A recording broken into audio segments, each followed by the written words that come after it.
जय। नमः पार्वती पतये हर हर महादेव।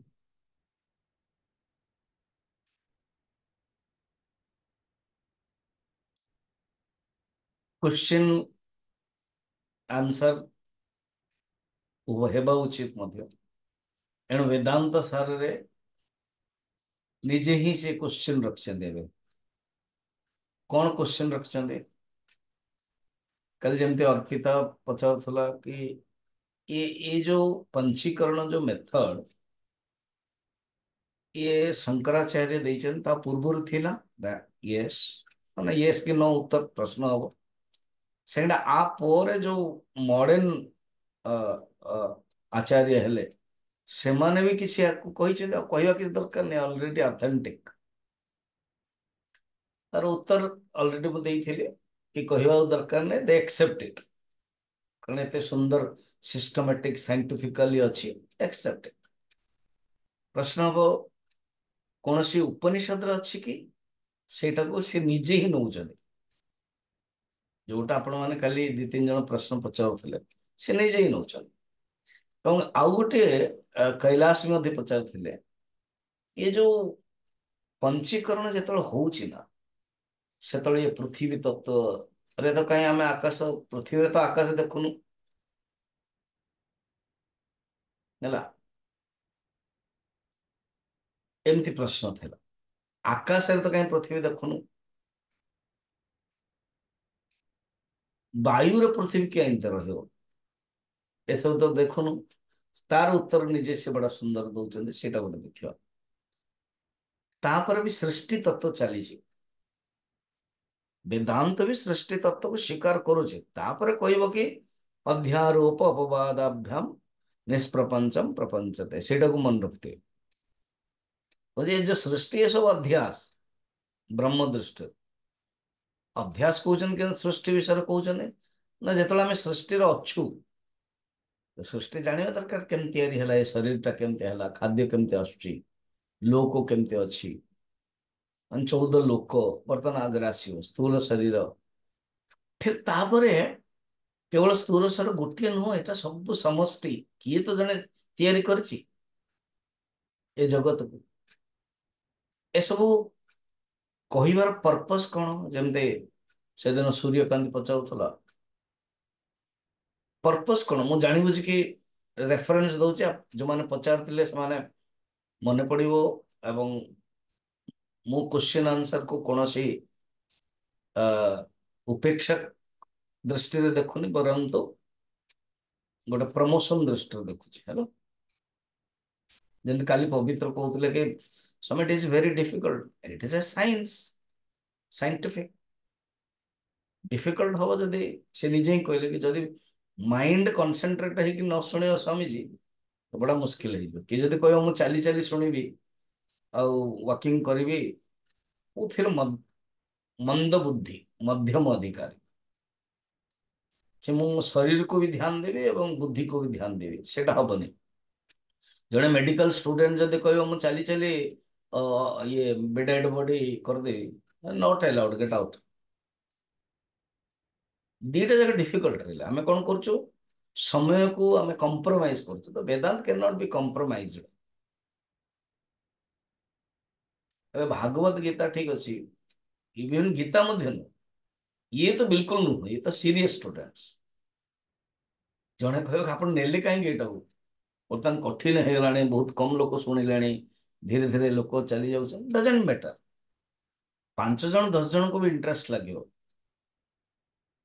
ତତ୍ଵବୋଧ ଆପଣ ପଢିଲେ, ଆତ୍ମବୋଧ ପଢିଲେ, ସେଟାରେ ବହୁତ କିଛି ଟେକ୍ନିକାଲ ଜାଣିଲେ ମଧ୍ୟ ତାକୁ ଆହୁରି ଏତେ ସୁନ୍ଦର ବିଚାର ହେଇଛି ଗୋଟେ ଗ୍ରନ୍ଥଟେ। ସେଥିପାଇଁ ଜାଣିବା ଦରକାର। ଆଉ କେବେ ନା କେବେ ତ ଆମେ ବୃଦ୍ଧ ହେବା ନା। ବୃଦ୍ଧ ମାନେ ପରିପକ୍ୱ, ମ୍ୟାଚୁରିଟି। ଆମେ ବୁଢା ହେଲେଣି କିନ୍ତୁ ଆମର ବାଳକ ସୁଲଭ ରହିଛି। ଦେଖନ୍ତୁ ଚାଇଲ୍ଡ ଲାଇକ୍ ହେବା ଆଣ୍ଡ ଚାଇଲ୍ଡିଶ ହେବା ଅଲଗା ଜିନିଷ। କୌଣସି ଛୁଆ ସହିତ ପିଲା ସହିତ ଖେଳିବା ଅଲଗା ଜିନିଷ। ଯେମିତି ଆମର ଗୋଟେ ଛୋଟିଆ କୁକୁରଟା ଆସିଛି, ମୁଁ ସହିତ ଖେଳେ, ସିଏ ବି ଆସିଯାଏ, ସେ ନିଜେ ହିଁ କ୍ଲାସରୁ ଆସିଲା ବେଳକୁ ମୋ ଜୋତାଟାକୁ ଶୁଙ୍ଘୁଥାଏ। ସେମାନେ ସବୁ ଜାଣନ୍ତି ନା, କାରଣ ସେ ଜାଣିଛି ଏ ଭିତରେ ଅଛନ୍ତି ମାଲିକ। ମୁଁ ଯେତେବେଳେ ନଉଥିଲି କ୍ଲାସ, ଫେରେ ଆସିଲା ବେଳକୁ ମୋର ଲୁଙ୍ଗି ଧରିବ, ଖେଞ୍ଚିବ। That is called okay. ଜଣଙ୍କ ସହିତ ଆପଣ ଚାଇଲ୍ଡ ଲାଇକ୍ ହେବେ, କିନ୍ତୁ you should not be childish. ଆପଣଙ୍କର ବୁଦ୍ଧି ହିଁ ଆସୁନି ବିଚାରରେ, ତାମାନେ ବର୍ତ୍ତମାନ ଧାର କରିବାକୁ ପଡିବ। ଆଉ ଧାର ପାଇଁ କଣ? ଧ୍ୟାନ ଯୋଗ, ଭକ୍ତି ଯୋଗ, ବାରମ୍ବାର ଅଭ୍ୟାସ। ସେଥିପାଇଁ ବେଦାନ୍ତ ସାରରେ, କାରଣ ବେଦାନ୍ତ ନାହିଁ ଏ ସାଧାରଣତଃ ସବଜେକ୍ଟ ନୁହଁ ଇଏ, ମାନେ ସବୁ ବିଜ୍ଞାନର ମଧ୍ୟ ବିଜ୍ଞାନ ଇଏ, ବିଜ୍ଞାନର ବାପା ଇଏ, है ना। ତେଣୁ ନିଶ୍ଚୟ ଡାଉଟ ହବ, ବୁଝି ହବନି, ତାକୁ ନିଜେ ହିଁ ଆଚାର୍ଯ୍ୟ ବାରମ୍ବାର କରାଇବେ। କହୁଛନ୍ତି ଶୁଣ, ଶୁଣି ଚାଲ ତ, ଶ୍ରଦ୍ଧା ରଖ ଗୁରୁଙ୍କ ପ୍ରତି ଏବଂ ଶୁଣି ଚାଲ। କ୍ଲିୟର? ତ କାଲି ଆମମାନେ ପଞ୍ଚୀକରଣ ମାଧ୍ୟମରେ ଏ ଜଗତଟା କେମିତି ତିଆରି ହଉଛି ଦେଖିଲେ।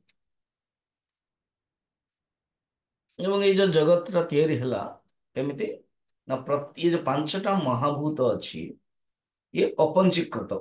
ଭଲ ଭାବେ ଶବ୍ଦଟାକୁ ମନେ ରଖିଥାନ୍ତୁ, ଅପଞ୍ଚୀକୃତ ସୂକ୍ଷ୍ମ ମହାଭୂତ ୟା ତନ୍ମାତ୍ରା, ଆକୁ ତନ୍ମାତ୍ରା ମଧ୍ୟ କହନ୍ତି। ଶବ୍ଦ ବିଷୟକୁ ମଧ୍ୟ ତନ୍ମାତ୍ରା କହନ୍ତି। ଏଣୁ ବାକ୍ୟରେ ଜଣା ପଡିଯିବ ତନ୍ମାତ୍ରା ଶବ୍ଦ ଯଦି ଅଛି, ଅ, ସୂକ୍ଷ୍ମ ପାଇଁ କହୁଛନ୍ତି ସୂକ୍ଷ୍ମ ବହୁତ, ବା ପଞ୍ଚ ବିଷୟ ପାଇଁ କହୁଛନ୍ତି, ସେଟାକୁ ଜାଣିପାରିବେ।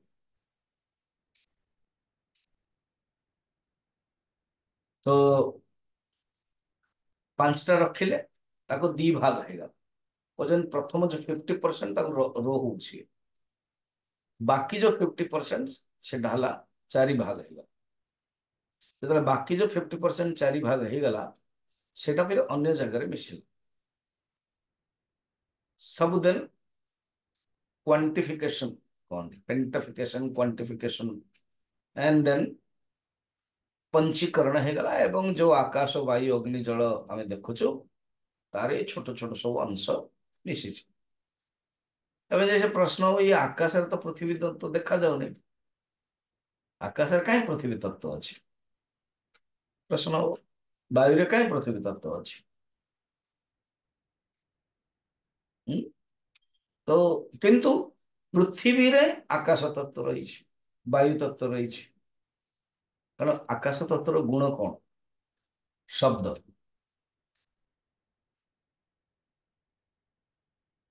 ତ ପୃଥିବୀରେ ଶବ୍ଦ ହଉଛି କି ନାହିଁ? କଡ଼ କଡ଼ କଡ଼ କଡ଼ ଶବ୍ଦ ହବ ପୃଥିବୀରେ। ଫେର ବାୟୁ, ସ୍ପର୍ଶ, ଛୁଇଁଲେ ଲାଗିବ ସିଏ। ତ ବାୟୁର ଯୋଉ ଗୁଣଟା ପୃଥିବୀରେ ବି ଅଛି। ଅଗ୍ନି ଗୋଟେ ଇନହେରେଣ୍ଟ ଶକ୍ତି ଅଛି, ଗରମାହଟ। ଜଳ ତତ୍ତ୍ୱ ତ ଅଛି, ମାଟିରେ ବି ଜଳ ତତ୍ତ୍ୱ ରହିଛି, ଅକ୍ସିଜେନ ଆଣ୍ଡ ହାଇଡ୍ରୋଜେନ ଦିଟା ଯାକ। ଏଣ୍ଡ ଦେନ୍ ମାଟି ତ ମାଟି। ତ ଏମିତିଆ ଯୋଉ ପ୍ରଶ୍ନ ସବୁ ରହୁଛି, ତାକୁ ନିଜେ ହିଁ ଆଚାର୍ଯ୍ୟ ଉତ୍ତର ଦଉଛନ୍ତି। ୟାକୁ କହନ୍ତି ପଞ୍ଚୀକୃତ, ପଞ୍ଚୀକରଣ ମାଧ୍ୟମରେ ହେଇଗଲା। ऑलरेडी बहुत बतैथिले ये। पृथिव्यादीनि भूतानि प्रत्येकं विभजत द्विधा, एकैकं भागमादाय चतुर्धा विभजत पुनः, एकैकं भागमेस्मिन् भूते संवेशयत् क्रमात्, ततश्चाकाशभूतस्य भागा पञ्च भवन्ति हि, वायु आदि भागश्चत्वार वायु आदिषु आविशत्, पंचीकरणम् एतत् स्यात् इति आहु तत्त्ववेदिनः। ଏବେ ପ୍ରଶ୍ନ ହବ, କଣ ପ୍ରଶ୍ନ ହବ? ପଞ୍ଚୀକରଣ ବିଷୟରେ କୋଉ ଶ୍ରୁତିରେ ଅଛି କି ନାହିଁ? ତ ଏ ପ୍ରଶ୍ନ ହଉଛି ନାହିଁ, ଶ୍ରୁତିରେ, ଉପନିଷଦରେ ନାହିଁ। ତେଣୁ ଏଇଟା ପ୍ରାମାଣ ଆମେ ମାନୁନୁ। ଏଇଟା ଗୋଟେ ଜଷ୍ଟ ପ୍ରକ୍ଷେପ ମାତ୍ର, ଏଇଟା ସୃଷ୍ଟିକୁ ବୁଝିବା ପାଇଁ। ଯେମିତି ବିଗ ବ୍ୟାଙ୍ଗ ଥିଓରି ମଡର୍ଣ୍ଣ ସାଇନ୍ସରେ କଣ, ସୂର୍ଯ୍ୟରୁ ହିଁ ଧକ୍କା ହେଇଗଲା ଏବଂ ଯୋଉ ଉତ୍ପନ୍ନ ହେଇଗଲା ତାର କଣିକା, ସେ ଭିତରୁ ଗୋଟିଏ ହଉଛି ଇଏ ପୃଥିବୀ, ହେଲା। କାଲି କିଏ ଜଣେ ମତେ ପଚାରୁଥିଲେ, ମଧ୍ୟ ବ୍ରହ୍ମପୁରର ଜଣେ, वो कंपनवाद कहतु। तो कंपन भाइब्रेशन भी ହେଇଗଲା बिग बैंग सहित कनेक्शन कंपन ହେଇଗଲା पर देन ଯେମିତି ଚିନଗାରି ହଉନି ସେମିତି ସୃଷ୍ଟି ହେଇଗଲା ସବୁ।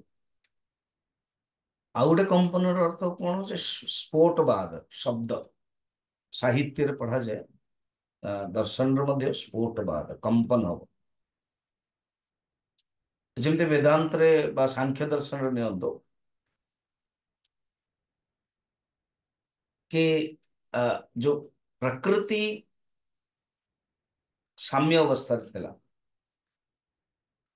प्रकृति साम्य अवस्था माने कौन इक्विलिब्रियम सत्वगुण रजगुण तमगुण जो इक्विलिब्रियम रे थिला सेतले सृष्टि नथिला से भीतर कौन हला आलोडन हला कंपन हला केमते कंपन हे गला पूर्व जन्मर प्रारब्ध जोगु समष्टि प्रारब्ध जोगु प्रारब्ध समष्टि जेतबेले परिपक्व हो मैच्योरिटी हो देन ए तीनटा भितर टिके आलोडन हो कंपन हो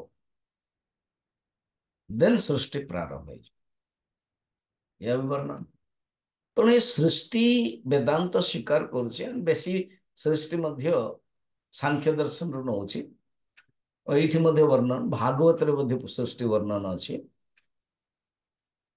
तो मुख्य पर्पस क्या देखो भाई सृष्टि वर्णन आमे सृष्टि पाई करूनु सृष्टि वर्णन आमे सृष्टि रे मजिमा पाई करूनु बरम तो सृष्टि रो बाहरिवा पाई करूछु एवं टोटल कहि कि से बड़ा सुंदर रे जीवे सृष्टि फिर केते प्रकार देखले आमे सूक्ष्म शरीर देखछन्ते स्थूल शरीर ता पूर्व कारण शरीर देखछन्ते ये सृष्टि रो प्रकार कहउछन फिर सृष्टि रो डिवीजन देखेबे व्यष्टि और समष्टि देन पर्पस कौन सेटा भूलिया उचित कौन पर्पस से कहवा तो आउे उपलक्षित करेबी इंगित करेबी बतेबी बर्तमान गोटे प्रश्न रोचे यही शास्त्र में नाही एणु ये प्रमाण नुह तो खुद वेदांत सार आचार्य स्वामी सदानंद मोर पेज रे 29 रे अच्छी आपण मानकर जो थिबो ना सेटा अलग अलग छोट मोर जो बड़ बड़ अच्छी सेटा को आपणकर छोट छोट एणु आपणकर बेसी 140 45 रे जाइपारे मोर 65 67 रही ताको बड़ बड़ पाराग्राफ कराई आपणकर छोट छोट ओके तो मु जेमति जेमति पढ़ी सेमति सेमति देखिए अस्य अप्रामाण्यम अस्य अप्रामाण्यम न आशंकनीयम न आशंकनीयम तीव्रत्करणश्रुतेः त्रिवृत्करणश्रुतेः शिष्य प्रश्न पचारला कि ये जो पंचीकरण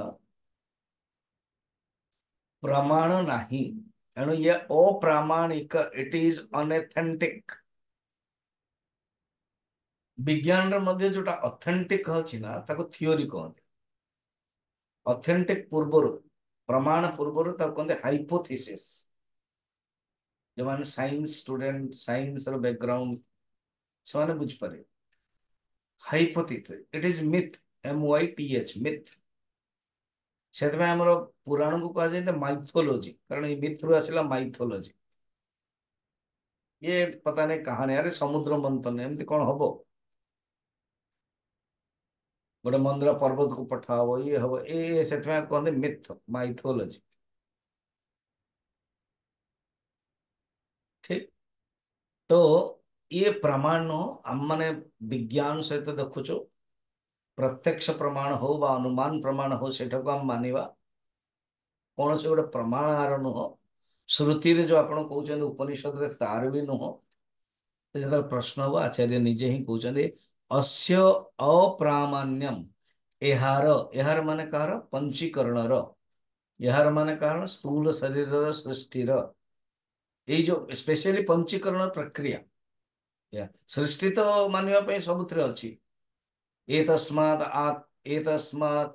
तस्माद् वा आत्मनः सम्भूतः आकाशा माने आकाश सम्भूतः आकाशाद वायुः वायोरग्निः अग्निरापः अद्भ्य पृथिवी ये तो वर्णन अच्छी तैत्र उपनिषद रे छांदोग्य रे मध्य केमती सृष्टि होची छांदोग्य तो बड़ा क्लियरली अच्छी शंकराचार्य जदि पिक्चर अपना संस्कृत रे देखिबे सेतळे से सृष्टि रो वर्णन केमती करूछन्ते अछि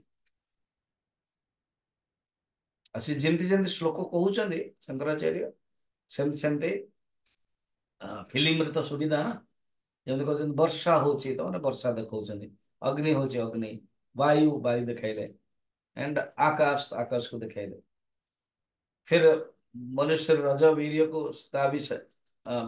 बायोलॉजिकल दिखाई देले फिर जन्म केमती हो फिर शरीर टा केमती बढ़ुची मध्य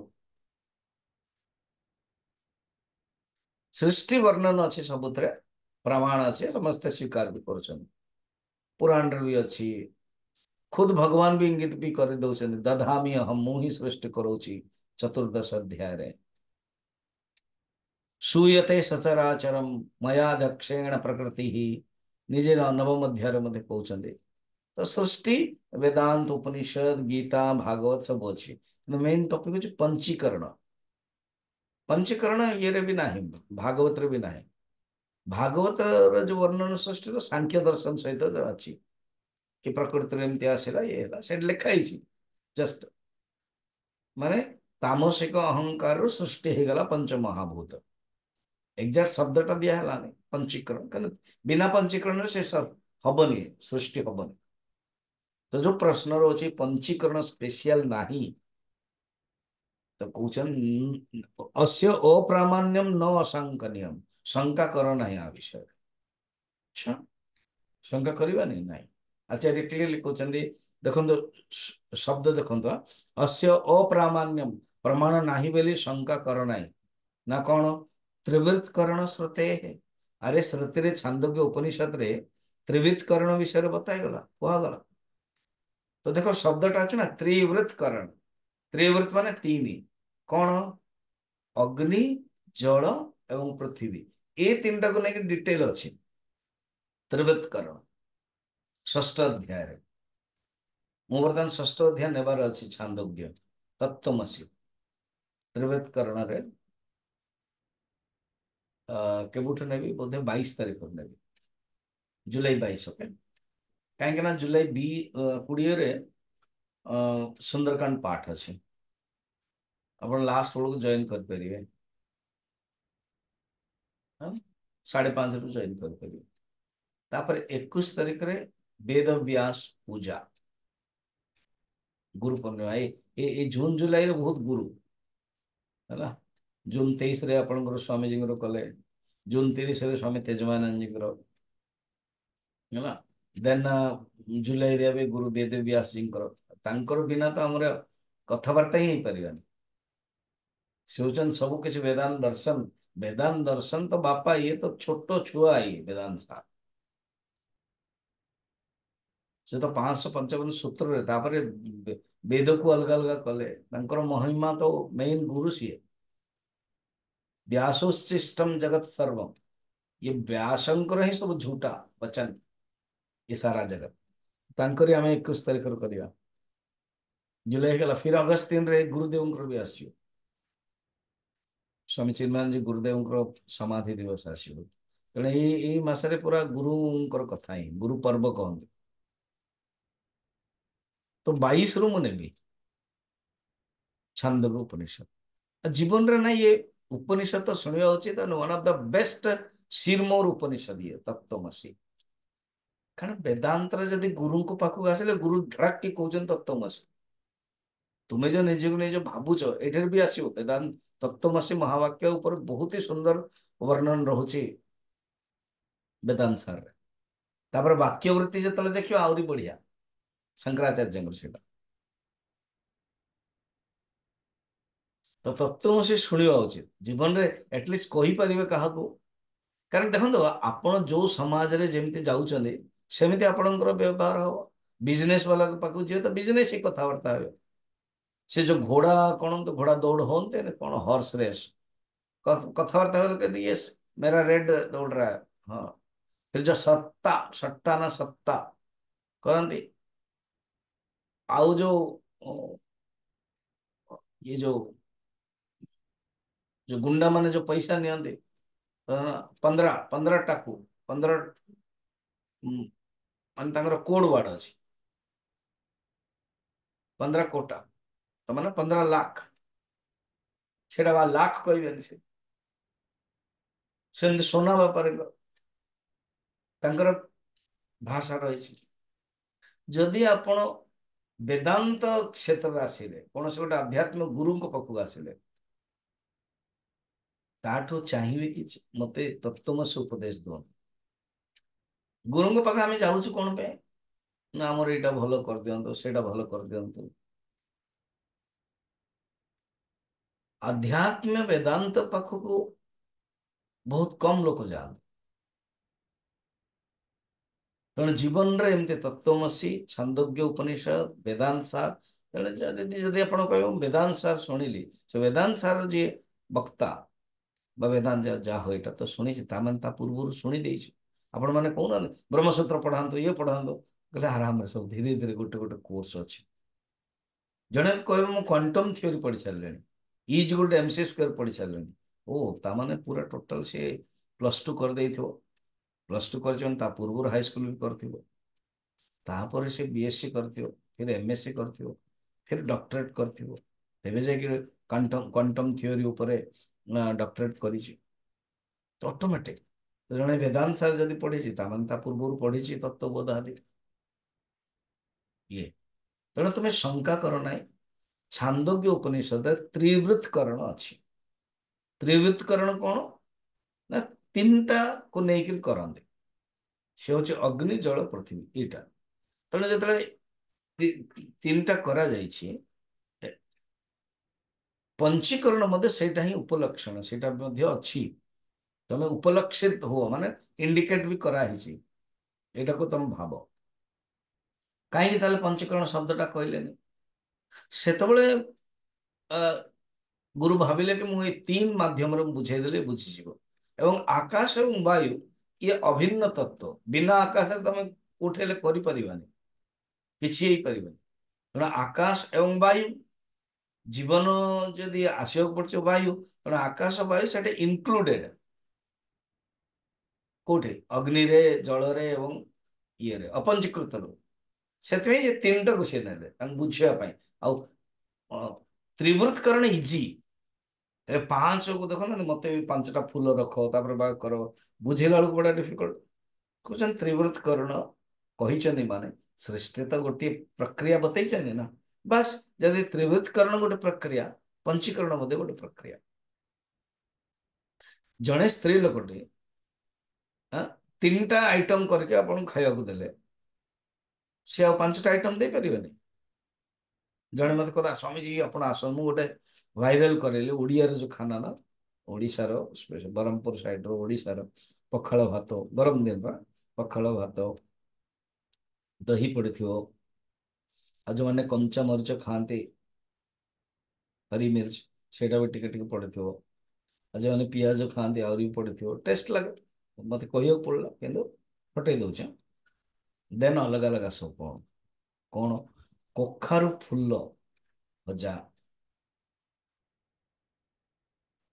कलरा भजा छणा पोटल भजा पणस मंजी जानते आपण मैंने तो सब खाऊे पणस मंजी ताकू छोट छोट काटिकी भजा है ना बैगण पीस पीस काटिकी ये फिर पटे चोखा एने सब खाऊे जड़े मत मुझे पठे कहले हाँ आप स्वामी जी आप आसतु आम भी खुआबू आप ओके तो जड़े स्त्री लोकटी 3टा जो तैयारी करुच्ची जदि ऑर्डर देदेवा ना 5टा करतु तो ये कहते त्रिवृत्तकरण जो 3 अच्छी पंचीकरण 5 उपलक्षित से कौन कनेक्शन अच्छी से ही समय छांदोग्य उपनिषद रे आचार्य त्रिवृत्तकरण द्वारा बुझेदे तार अर्थ न कि पंचीकरण प्रामाणिक नुह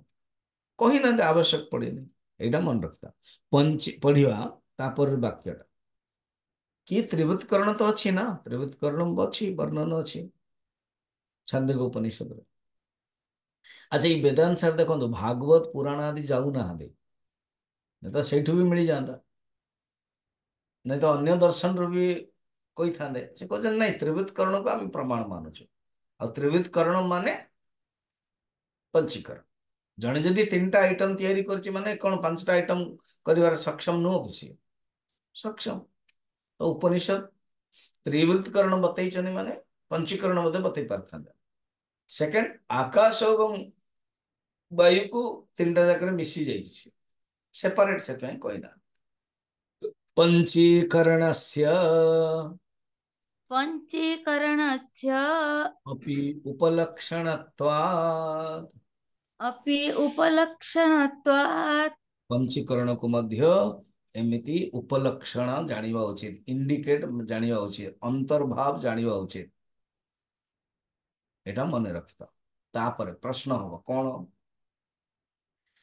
अच्छा ये जो आकाश रो 50% रहिला आ बाकी वायु अग्नि जल एवं पृथ्वी रो 12.5 रहिला माने एक अष्टमांश रहिला अष्टमांश बुझछन प्रथमे प्रथमे दीटा करागला अर्धांश 50% अर्धांश फिर अधर फिर 4 भाग गले अष्टमांश हबनी एक अष्टमांश है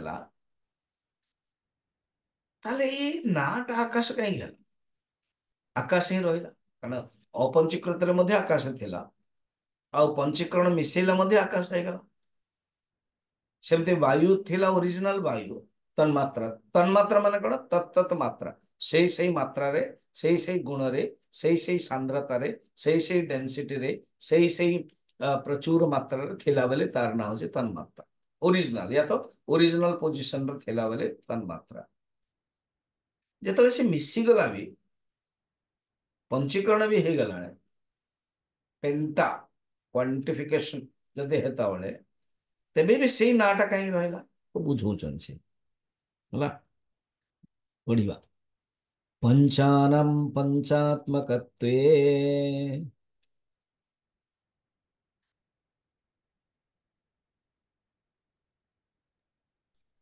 पंचमकत्वे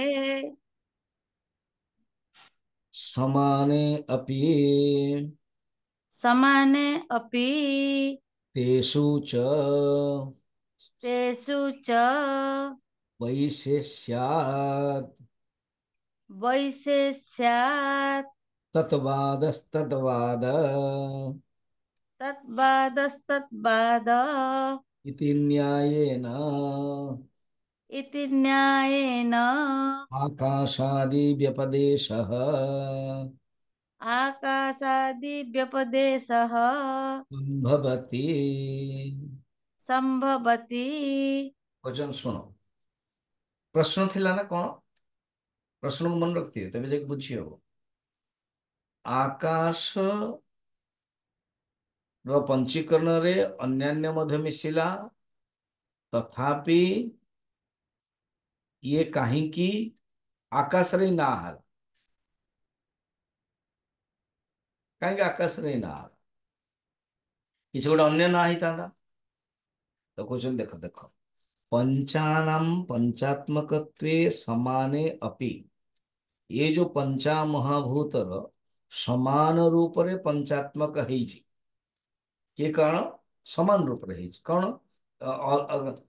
ये नहीं कि आकाश को बहुत कुछ मिलगला एवं पृथ्वी को कम मिलला नहीं समान रूप रे गला पर मध्य हाँ निजर भागटा विशेष भाव रहिला कि नहीं देखो एटा श्लोक सूत्र को देखो तेषु च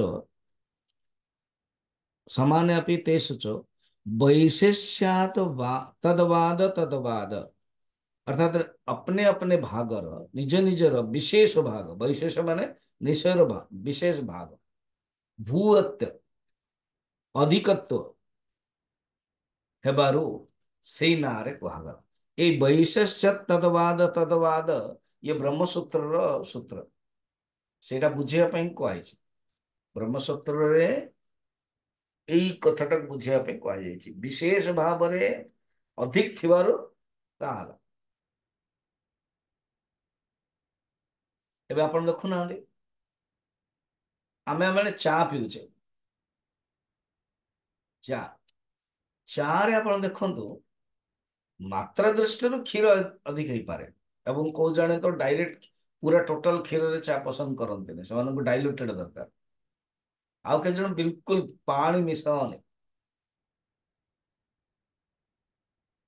कारण चा पत्र जोगु तार नाटा हेगला चा कॉफी मिसिवा जोगु तार ना हेगला कॉफी नहीं तो देख कोई दी था दे फिर बुझिया पई हेले जमते में वाच्यार्थ एवं लक्ष्यार्थ चा आनिलो तो चा तो आना हुन ना चा माने क्षीर रे मिसे के तैयारी ही कोन आसी तार होचे लक्ष्यार्थ आउ के जन को कोन कोल्ड कॉफी कोल्ड टी हुए नहीं रियली किंतु कोल्ड कॉफी हुए भल लगे कैसे lung cold coffee cold T आउ के जन कॉफी विदाउट मिल्क बा चा विदाउट मिल्क लिंबू चा जमने मुनी आई टेक लेमन टी देखो ये शब्दटा देखले चा पड़ुच अल्प କିନ୍ତୁ ତା ନାଁରେ ହେଲା ସେମିତି आकाश जो कहते 50% अधिक जगु वैशेष्य तदवाद इति न्यायन यही जो न्याय जगु से नाम व्यवहार हो गला वैशेष्य तदवाद तदवाद मन ता नारे व्यवहार हो गला यही न्याय ब्रह्मसूत्र सूत्र 2422 रे आकाश आदि नाम संभव हो गला अच्छा बर्तमान प्रश्न कौन ये जो आकाश और वायु अग्नि जल पृथ्वी आर सब गुण अच्छी ना ना हाँ ना कौन कौन गुण केमती कौन अच्छी ना सुनो तदानिम आकाशे तदानीम् आकाशे शब्द अभिव्यजते शब्दः अभिव्यज्यते वायु शब्द स्पर्शौ वायु शब्दस्पर्शौ अलग कले ही बुझियो हाँ अग्नौ शब्द स्पर्श रूपाणी अग्नौ शब्दस्पर्शरूपाणि नहीं तो अल्प अल्प बुझे दउछि मु तापर पूरा सार दवा पड़िबाटा होला अप्सु शब्द स्पर्श रूप रसाः अप्सु शब्दस्पर्शरूपरसाः पृथिव्यां शब्द स्पर्श रूप रस गंधाश्च पृथिव्यां शब्दस्पर्शरूपरसगन्धाश्च बुझन सुनो आकाश रे गुण होछि केवल शब्द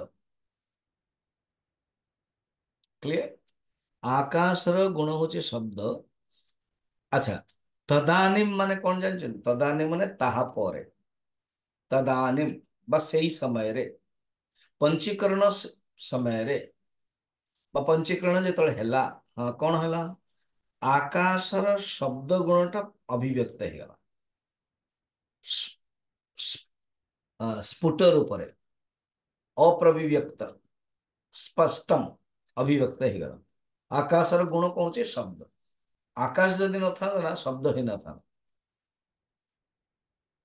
इथेर एंड स्फोटवाद द साउंड जब हालांकि कान रे हम शुणुचु कि आकाश ही गुण से शब्द से भगवान शंकर जो डमरू धरती तो पंच महाभूत अच्छे आकाश माने पंच महाभूत को कंट्रोल कर पंच महाभूत को ही सृष्टि कर देखो यहाँ को पुराण रे माइथोलॉजी रे कहगला आपको बुझा दरकार डमरू माने आकाश डमरू हूँ शब्द एणु आकाश वायु है कोटा ना सर्प जो सर्प है से वायु ही ग्रहण करे एणु सर्प ही गला अग्नि तो किसी कहवा दरकार नहीं भगवान करो अग्नि अच्छी से त्रियंबकम ओम त्र्यंबकम रियली त्रयंबकम कहते सेटा भूल उच्चारण त्रिअंबकम जदि त्रय होता ना त्रयांबकम ही जाता त्रय प्लस अंबकम संधि विच्छेद हेले त्रयंबकम किंतु हम तो या कहूनी इरली त्रि एंड अंबकम त्रि एंड अंबक ई एवं अ इजुगुल य त्र्यंबकम ओम त्र्यंबकम किंतु कारण त्र्यंबकम कहि पारुनांते लोक एणु त्रयंबकम करछन क्लियर किंतु ओरिजिनली त्र्यंबकम ओम त्र्यंबकम यजामहे सुगंधिम पुष्टिवर्धनम उर्वारुकमिव बन्धनात् मृत्युर्मुक्षीयमामृतात् तो त्रियंबकम अग्नि ही गला शिव जी को कथा चलছে फिर जल अच्छंती ऑलरेडी गंगा फिर पृथ्वी विभूति आपण ओंकारेश्वर एक महाकालेश्वर जाइछन उज्जैन विभूति आरती हुए विभूति थिबो और से विभूति मते श्मशान रो आसे बंगाल रे भी अछि ना कि गोटे स्वर ता जाइथिले सेठु तो सेठे मते जो शव मरीथिबे श्मशान रो सेठु पाउंस निया हबो कारण तार अर्थ कोन समाज रे जो आमे माने तिरस्कृत कर दउछु आम माने भावुचे कि जिनसटा दरकार नाही भगवान ताको ग्रहण कर भगवान को सब किसी से मांस मदिरा ये सब ग्रहण करा जाउछि तार अर्थ सी भगवान को आम नु पर तामसिक खाद्य ऊपर किए जदि खाइबो ताले यज्ञ जमती वेदर मध्य वर्णन रहला भी छेली आदि सब दियो कारण मनुष्यर इच्छा को पूर्ति करने गोटे मेथड है पर सात्विक नु भागवत रे भी निंदा करा जाइछि कहानी रे प्रसंग कहानी कह कि तमे एते सब यज्ञ करुच तो यज्ञ सब बलि प्रथा कराउच बर्तमान त्या हब नारद कथा कहते प्राचीन बरही को कहानी अन्य सब प्रसंग रही कि बर्तमान जो छेली को तुम मारुच से छेली ही बर्तमान नेक्स्ट जन्म जो तुमर हम सी तुमको अपेक्षा कर मारिया सी अपेक्षा कर तमें तार छुआ को मारिच ताको मारिच से किंतु भगवान शंकर कौन कर जगन्नाथ महाबाहु आज मु प्रवचन देवी जगन्नाथ हिंदी रे आप यूट्यूब रे छाड़देवी कारण से मुझे जाऊँ लगे कि ना कि फिर आप जॉइन करेंगे तो मुझे रेकर्डिंग करके देदेवी आप शुणिए तो जगन्नाथ मत कौन महाबाहु माने सबु बेले हाथ टेकी रही आस भक्त मो पाख भगवान शंकर मत से पंचमहाबाहु है प्रश्न टॉपिक कौन चलची आकाशर शब्द होची ए गुण आकाशर गुण होची शब्द उल्टा आकाशर गुण हो शब्द हाँ वायु रे शब्द मध्य स्पर्श मध्य स्पर्श ता निजर वायुर ता निजर गुण स्पर्श जो 50% तैयारी हैला आ ये आनिला आकाशर हला आकाशर आसला अग्नि रे सेम देखन लिखाई छै केमती तदा तदा तदानिम माने सही समय रे आकाशे शब्द अभिव्यजते अभिव्यजते माने अभिव्यक्ति है माने आकाशर रु शब्दटा उत्पन्न है और आकाशर गुण सहित कनेक्शन है द्रव्य और गुण गुणाश्रय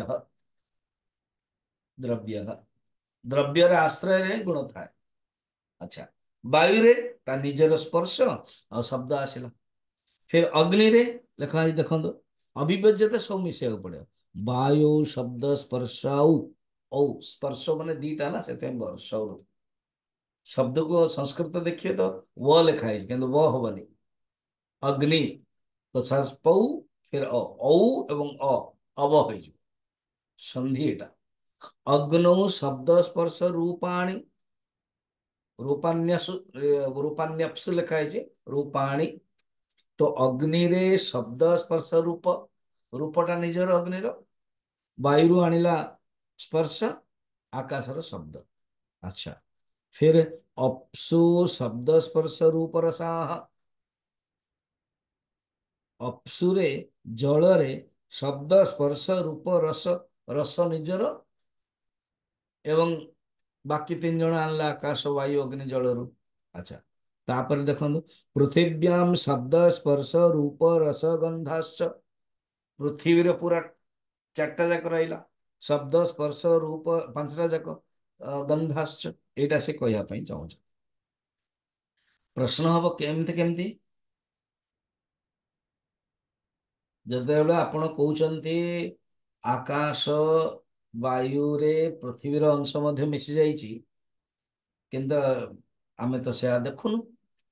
ଯଦି ମିଶି ଯାଇଛି ତାହେଲେ ଅଗ୍ନିର ଯୋଉ ରୂପଟା, ଅଗ୍ନିର ଯୋଉ ଗୁଣଟା ରୂପଟା, ତ ଆକାଶ ମଧ୍ୟ ଆମକୁ ଦେଖାଯିବା ଉଚିତ। ଆକାଶ ଚାକ୍ଷୁଷ ହେବା ଦରକାର। ଆକାଶକୁ ଆମେ ଛୁଇଁବା, ଛୁଇଁଲେ ଆମକୁ କୋମଳ ଲାଗିଥାନ୍ତା। ବାୟୁକୁ ମଧ୍ୟ ଆମେ ଛୁଇଁ ପାରୁଥାନ୍ତେ, ବାୟୁ ମଧ୍ୟ କଠୋର ହେଇଥାନ୍ତା, କୋମଳ ହେଇଥାନ୍ତା। ଆକାଶ ମଧ୍ୟ କୋମଳ କଠୋର ହେଇଥାନ୍ତା। 1/8 ଅଛି ନା। ବୁଝଛ? ନାଇଁ ନାଇଁ ନାଇଁ ନାଇଁ, କଣ କାର୍ଯ୍ୟର ଗୁଣ କାରଣରେ ରହୁନି, କିନ୍ତୁ କାରଣର ଗୁଣ କାର୍ଯ୍ୟ ରହୁଛି। ଏଇ ସିଦ୍ଧାନ୍ତ, ଇଏ ହଉଛି ନ୍ୟାୟ। କାର୍ଯ୍ୟର ଗୁଣ, କାର୍ଯ୍ୟ କଣ? ପୃଥିବୀ।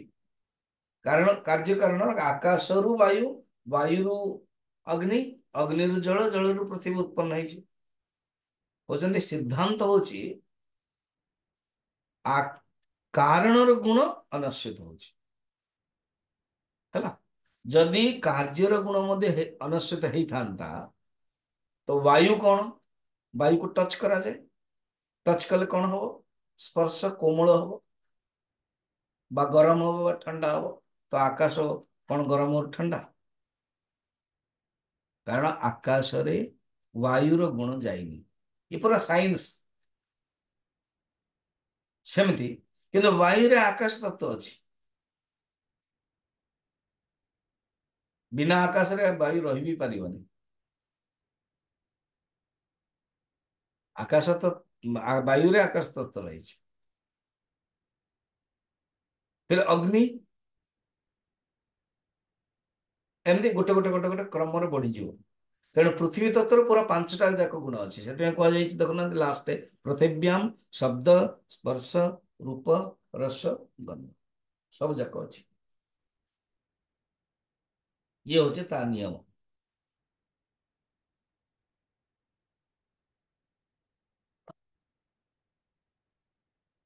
ଆଉ ଗୋଟେ ପ୍ରଶ୍ନ କି ये जो प्रश्न पचारते गुरुजी किसी खराब भाविबेନି ना? ना का बहुत लोग एमती पचारते, आप कुछ बुरा नहीं मानेंगे ना? ना का को आगे जो त्रिव्रत करण कहले, माने आपण एग्जांपल देले, माने श्रुतिर। हाँ, आ ये जो पंचीकरण कहउचंदे, ये दीटा जाकर मोर श्रद्धा नाही, मते इंटरेस्ट लागुनी।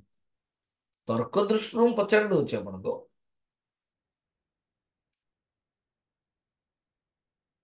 କିନ୍ତୁ ମତେ ଶ୍ରଦ୍ଧା ନାହିଁ। ଏବଂ ଆଉ ମୋର ସେଇ ପ୍ରଶ୍ନ କି ଏଇ ଯୋଉ ଗୋଟିଏ ମହାଭୂତର ଅନ୍ୟ ଭୂତର ଯୋଉ ଯୋଡ଼ିଲା, ତାହେଲେ ସେଟା ଦେଖା ଯାଉନି କାହିଁକି? ପ୍ରଶ୍ନରେ ସେଇ ଉତ୍ତର ଦଉଛନ୍ତି, ଦେଖ ବେଟା, ତୁ ମର୍ଣ୍ଣିଂ କ୍ଲାସ୍ ଆସୁଛୁ, ଶୁଣୁଛୁ ମୋଠୁ, ତୁ ଯଦି କହିବୁ ମୋ ଉପରେ ଶ୍ରଦ୍ଧା ନାହିଁ, ତାହେଲେ ତ ଏଇଟା ଭଲ ନୁହଁ, ତମେ ଶ୍ରୁତି ବିରୋଧୀ ହବ। ଯୋଉଠି ତମର ଯୁକ୍ତି ଏବଂ ଅନୁଭୂତି କାମ ଦଉନି, ଅନୁଭୂତି ବିରୋଧ ହଉଛି, ସେତେବେଳେ ଶ୍ରୁତିକୁ ମାନା ଯାଉଛି। ଶ୍ରୁତି ମାନେ ଉପନିଷଦ। ତେଣୁ ଏଇଟା ମନେ ରଖ। ଠିକ ଅଛି, ଆକାଶର ଯୋଉ ଗୁଣ ଅଛି ନା, ଶବ୍ଦଟା, ସେ ଶବ୍ଦଟା ସବୁଆଡେ ଅଛି। ବାୟୁରେ ବି ଅଛି, ଅଗ୍ନି ଜଳ ପୃଥିବୀ, କ୍ଲିୟର। କିନ୍ତୁ ଆକାଶରେ ଇଏ 4ଟା ଯାକ ନୁହଁ। ଦେଖୁନ ନା କଣ? ନା ବାୟୁରେ ଅଛି ନା, ତ ଆନ୍ଧି ପ୍ରଚଣ୍ଡ ଶବ୍ଦ କରିକି ଆସୁଛି ନା ନାଇଁ? ଯୋଉ ପବନଟା ବହୁଛି ନା, ଶବ୍ଦ ହଉଛି ବି। ଆପଣ ସମୁଦ୍ର କୂଳକୁ ଯାଆନ୍ତୁ, ଶବ୍ଦ ହଉଛି, ଶବ୍ଦ। ତ ବାୟୁରେ ମଧ୍ୟ ଶବ୍ଦ ହଉଛି, ପବନ ହଉଥିବ। ଅଗ୍ନିର ଜ୍ୱାଳାଟା ଧୁ ଧୁ ଧୁ କରୁଛି, ଶବ୍ଦ ହେଲା। ନଦୀ ଯେତେବେଳେ ବହୁଛି, କୁଳୁ କୁଳୁ କୁଳୁ କୁଳୁ ନାଦ କରୁଛି, ଶବ୍ଦ ହେଲା। ପଥର ଯେତେବେଳେ ଟକରାଉଛି, ସେତେବେଳେ ବି ଶବ୍ଦ କରଉଛି। ପୃଥିବୀ ତତ୍ଵର କଡ଼ କଡ଼ କଡ଼ କଡ଼ ହଉଛି, ଶବ୍ଦ ହେଲା। କିନ୍ତୁ ଆକାଶ କୋମଳ, ଆକାଶ ଶୀତଳ, ଆକାଶ ମଧୁର, ଆକାଶ ସୁଗନ୍ଧ, ସୁଗନ୍ଧ କାହାର? ପୃଥିବୀ ତତ୍ଵର। ମଧୁର ଜଳର ତତ୍ଵର। ଗରମ ଆକାଶ, ନାଇଁ ନାଇଁ ସ୍ୱାମୀଜୀ ଗରମ ଦିନରେ ଜଣା ପଡେ, ସେଟା ବାୟୁର, ଆକାଶର ନୁହଁ।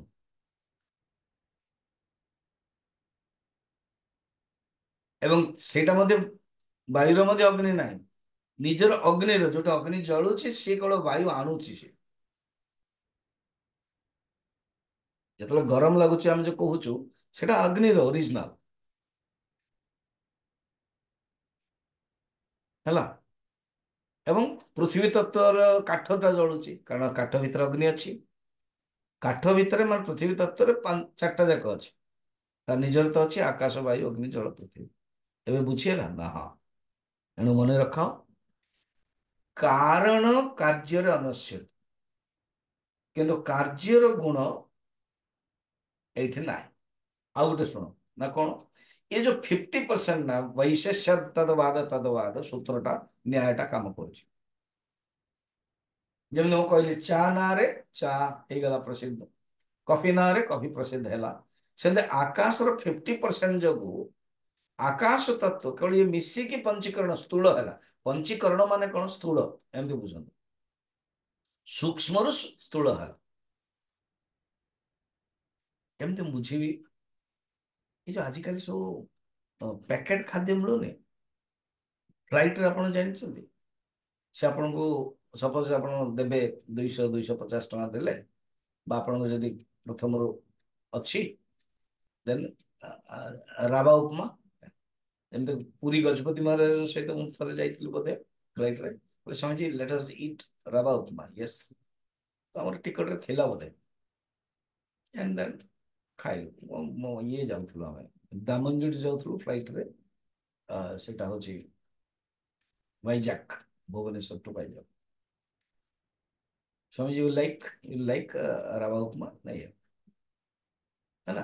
ତ ଆପଣ ଦେଖିବେ ସେଇ ଯାକ ସେଇ ମାନେ ଦେଖିବେ ଯଦି ଖୋଲିବେ ସେଟାରେ ପୁରା ଟିକେ ଟିକେ କଣ ସେଟା ଗାଜରଟା ଛୋଟ ଛୋଟ ଦେଖାଯାଉଥିବ ହେଲା, ମରିଚଟା ଦେଖାଯାଉଥିବ, ମଟରଟା ବହୁତ ପୁରା ଶୁଖିଲା ଭଳିଆ ହେଇଥିବ, ନର କଙ୍କାଳ ଭଳିଆ। ଫେର ଲେଖା ହେଇଥିବ ଗରମ ପାଣିରେ 8 ମିନିଟ ରହିବ, ତ 8 ମିନିଟ ପର୍ଯ୍ୟନ୍ତ ଅପେକ୍ଷା କରିବାକୁ ପଡିବ। ଦେନ୍ ଦେଖିବ ପୁରା ବଡ ବଡ ହେଇଗଲା। ତାମାନେ କଣ? ସେତେବେଳେ ଥିଲା ସୂକ୍ଷ୍ମ, ଏବେ ହେଲା ସ୍ଥୂଳ। ପ୍ରୋସେସଟା ଆପଣ ଜାଣିଥିବେ, ତାକୁ ଏମିତି କରିକି ସବୁ ନରକଙ୍କାଳ କରିକି ତାକୁ ଇଏ କରେଇକି ଶୁଖେଇ ଦଉଛନ୍ତି, ବାୟୁ ବାହାର କରିଦଉଛନ୍ତି, ପାଣି ବାହାର କରୁଛନ୍ତି, ସୋ ଦ୍ୟାଟ୍ ଖରାପ ହବନି। ମୋର କେବଳ ଏକ୍ଜାମ୍ପଲ, ମୋର ଉଲ୍ଟା ଏକ୍ଜାମ୍ପଲ ଦେବାର ଅଛି। ସୂକ୍ଷ୍ମରେ ଥିଲା, ପାଣିର ଗରମ ପାଣିର ସ୍ପନ୍ସରେ ବଡ ହେଇଗଲା, ସ୍ଥୂଳ ହେଇଗଲା, ବାସ୍ ସେଇଟା। ଓରିଜିନାଲି ସବୁ ସୂକ୍ଷ୍ମ ଥିଲେ, 1818 ଆସିକି ମିଶିକି ଆଉ ଚାରିଟା ଆସିକି ସେ ତିଆରି ହେଇଗଲେ, ସ୍ଥୂଳ ହେଇଗଲେ। ତ ପଞ୍ଚୀକୃତ ମାନେ ସ୍ଥୂଳ ହବ ହେଲା। ଏବେ କହୁଛନ୍ତି ଇଏ ଯେତେବେଳେ ସ୍ଥୂଳ ହେଇଗଲେ, ହଁ, ତାପରେ କଣ ହବ ସ୍ୱାମୀଜୀ? ତାପରେ ସୃଷ୍ଟି ଆରମ୍ଭ ହେଇଯିବ।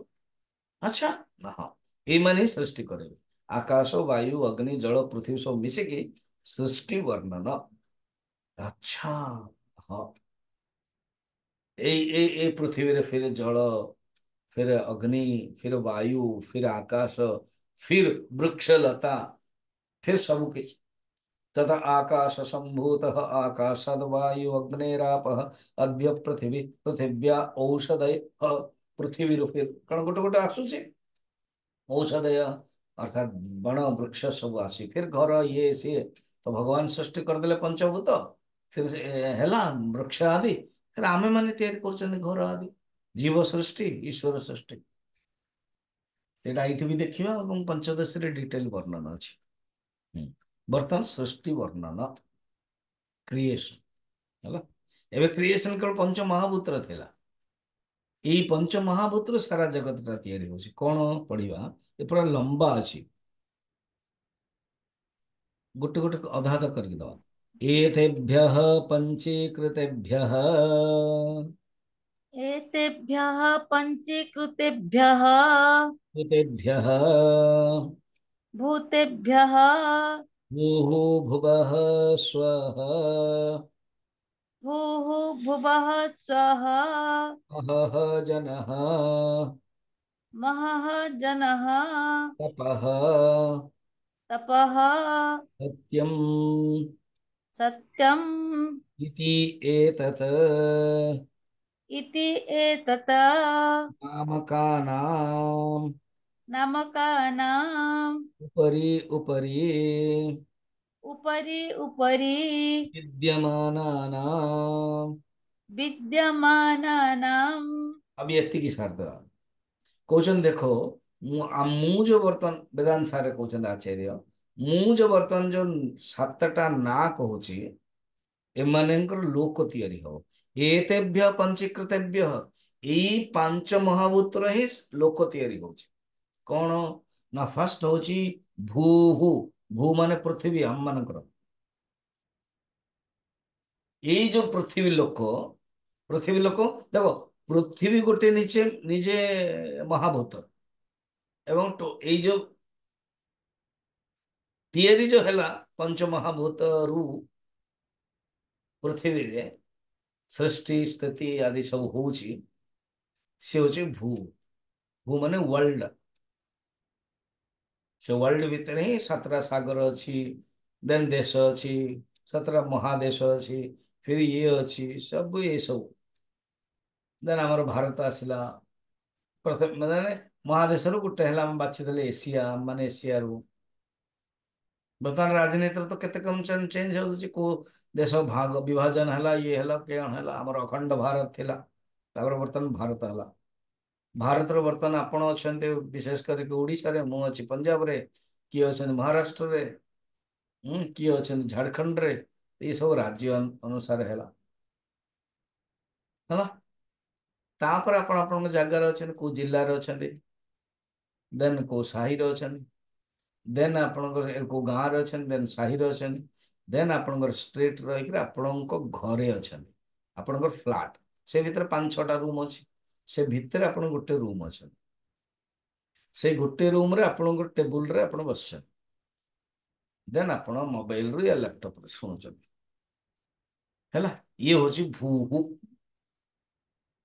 ଉପରୁ ତଳକୁ ଗଲେ, ତଳୁ ଉପରକୁ ଯାଆନ୍ତୁ, ମାନେ କମ ରୁ ମାଇକ୍ରୋରୁ ମାକ୍ରୋ ଯାଆନ୍ତୁ, ଭୂ। ଫିର ଭୁବଃ, ଭୁବଃ ବୋଲି ଗୋଟେ ଅନ୍ତରିକ୍ଷ ଅଛି। ସ୍ୱଃ ମାନେ ସ୍ୱର୍ଗ, ସାତଟା ଲୋକ, ସପ୍ତ ଲୋକ। ମହଃ ଆଉ ଗୋଟେ, ଯୋଉଠି ଋଷି ମାନେ ସବୁ ରହନ୍ତି, ସେମାନେ ଜନଃ ଆଦି, ସନତ କୁମାର ଆଦି ସବୁ ରହନ୍ତି। ତପଃ, ସେଇ ସନତ କୁମାର ତପରେ ରହନ୍ତି। ଜନଃ ଅନ୍ୟାନ୍ୟ ସବୁ ଅ ଗନ୍ଧର୍ବ ଆଦି ସବୁ ରହନ୍ତି। ସତ୍ୟମ, ସତ୍ୟଲୋକ, ଧ୍ରୁବ ଲୋକ, ଯୋଉଠି ମିଳିଲା ଆମର ଧ୍ରୁବଙ୍କୁ, ତାଙ୍କ ନାଁରେ ହିଁ ହେଲା ଧ୍ରୁବ ଲୋକ। ଏଇପରି ଭାବରେ ସାତଟା ଲୋକ ଉପରି ଉପରେ, ଉପରୁ ଉପରୁ ରହୁଛି। ପ୍ରଥମେ ଏ ଟିଫିନ କ୍ୟାରିୟର ଭଳିଆ, ଟିଫିନ କ୍ୟାରିୟର ବର୍ତ୍ତମାନ 7 ଦେଲେ, ମୁଁ ଆଉଥରେ ଟିଫିନ କ୍ୟାରିୟର ବଢେଇବି କାଲି। ଆଚ୍ଛା, ଟିଫିନ କ୍ୟାରିୟରରେ କଣ ହଉଛି, ଯେମିତି ରହୁଛି ନା ଭାତ ରୁଟି। ଆପଣ ଜାଣିଛନ୍ତି ବମ୍ବେରେ ଟିଫିନ କ୍ୟାରିୟର ଗୋଟେ ସଂସ୍ଥା ଅଛି, 1 ଲାଖ ପର୍ଯ୍ୟନ୍ତ ସେମାନେ ଦଉଛନ୍ତି। କାରଣ ବମ୍ବେରେ ଏତେ ସକାଳୁ 4ଟାରୁ ଉଠିକି ଏତେ ଦୂରରୁ କୋଉଠି ଯିବେ, ଯେତେବେଳେ କାମ କରୁଥିବେ, କୋଉ ପତ୍ନୀ ଏତେ ଶୀଘ୍ର ଦବ। ଏବେ କେମିତି ଟ୍ରେନରେ ଯାଉଛନ୍ତି ଅଲଗା କଥା, ଡେଇଲି। ଆଚ୍ଛା, ତିଆରି ହବ 3ଟା ବେଳେ, ଖାଇବେ ଯାଇକି 1 ବେଳେ, ତ ଏଇ ତ 7 ଘଣ୍ଟାର ଗଲା। ସେ ତେଣୁ ସେମାନେ ଅର୍ଡର ଦେଇ ଦିଅନ୍ତି। ଏ ଗୋଟେ ସଂସ୍ଥା, ଏ କପିଲ ଶର୍ମା ଇଏରେ ସବୁ ଆସିଥିଲେ ସେମାନେ, ତାଙ୍କ ରିପ୍ରେଜେଣ୍ଟେଟିଭ କହୁଥିଲେ ସେ କେତେ ଦିଅନ୍ତି, କେମିତି କଣ କରନ୍ତି। ତା ବି ଟିଫିନର ବି ସିଷ୍ଟମ ଅଛି। କିଏ ଯଦି 5ଟା ଆଇଟମ ମାଗିଛି, ତାର ସେମିତିଆ। କିଏ ଯଦି 3ଟା ଆଇଟମ ମାଗିଛି, ତାର ଟିଫିନ କ୍ୟାରିୟର କମ। କେବଳ 2ଟା ଆଇଟମ ମାଗିଛି, ରୁଟି ଆଉ ସବଜି, ଏମିତିଆ। ତ ଟିଫିନ କ୍ୟାରିୟର ଭଳିଆ ଭାବନ୍ତୁ 7ଟା, ଆମେ ମାନେ ତଳେ ଅଛୁ ବର୍ତ୍ତମାନ। ଫିର ଆମ ତଳେ ଆହୁରି ଅଛି, ସେଟା ଆସିବ। ତ 7ଟା ଉପରେ, ତ ଆମ ତଳେ 6ଟା ଉପରେ ଅଛି। କିଏ? ଭୁବଃ, ସ୍ୱଃ, ମହଃ, ଜନଃ, ତପଃ, ସତ୍ୟମ୍। ଏସବୁ ସତ୍ୟ ଲୋକ ଅଛନ୍ତି ରିଏଲି। ବିଜ୍ଞାନ ବର୍ତ୍ତମାନ ସ୍ୱୀକାର କଲାଣି ନା, 50-100 ବର୍ଷ ପୂର୍ବରୁ ଭାବୁଥିଲେ ଏସବୁ ନାହିଁ, ଏସବୁ ମିଥ। ନାଇଁ, ସବୁ ଅଛନ୍ତି। ଏଲିନ୍ फिल्म से अनुसार भी हो कोई मिल गया ना कोई पिक्चर एलियन ସେମାନେ କହୁଛନ୍ତି ଡିସ୍କ ଭଳିଆ ସବୁ ଅଛନ୍ତି ଉଲୁଛନ୍ତି ଉଲିକି ଯାଉଛନ୍ତି ଇଏ କରୁଛନ୍ତି ସବୁ କିଛି ସମ୍ଭବ କ୍ଲିୟର ଇଏ ବର୍ଣ୍ଣନ ଆଜି ଏତିକି ଥାଉ ଓମ୍ ପୂର୍ଣ୍ଣମଦଃ ପୂର୍ଣ୍ଣମିଦಂ ପୂର୍ଣ୍ଣାତ୍ ପୂର୍ଣ୍ଣମୁଦଚ୍ୟତେ